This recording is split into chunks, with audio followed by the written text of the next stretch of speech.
Good afternoon, everyone. Today, our group is going to present Bell's palsy. We have a patient, Yolo, showed up in the clinic. She is a 31-year-old female. Her CC is, I cannot really control my muscles on the left side of my face since 2 days ago, and the weakness is getting worse. She also shared some history of her problem is that she suddenly lost sensation and control of her left facial muscles.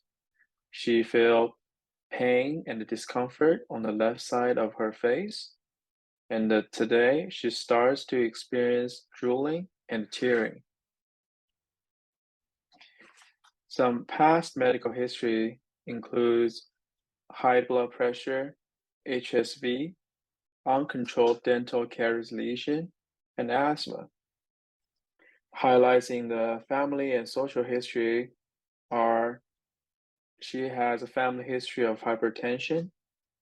Currently, she works at a high-stress dental clinic where it has high demand of fabricating dentures and crowns. In order to treat her high blood pressure, she is currently taking benazepril 20 milligrams a day, and she has no allergies to medications. Based on the rapid onset of the symptoms and the past medical history, there are a few differential diagnoses, and the Bell's palsy is one of them.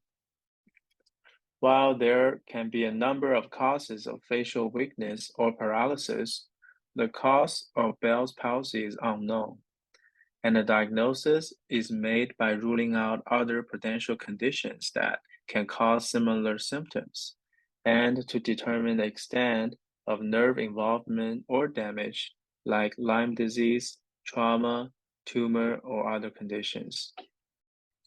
The plan for our patient is to do these tests: the EMG to determine the extent of nerve involvement, some blood tests to determine if another condition, such as diabetes or Lyme disease, is present. We can either do MRI or CT to determine if there is a structural cause for the symptoms.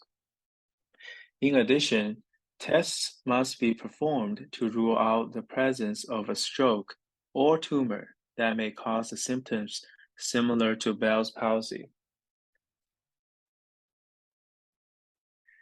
In most cases, the cause of the dysfunction is unknown. When this is the case, it's referred to as Bell's palsy. Most common symptom is rapidly developing weakness on one side of the face, usually within 72 hours.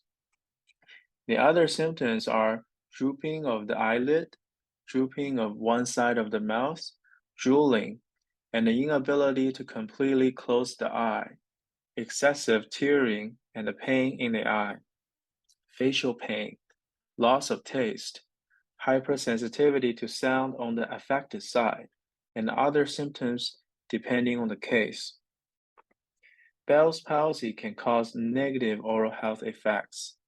Nerve damage may result in the overproduction or reduced production of saliva. Patients with decreased saliva flow may experience xerostomia, which increases the risk of caries.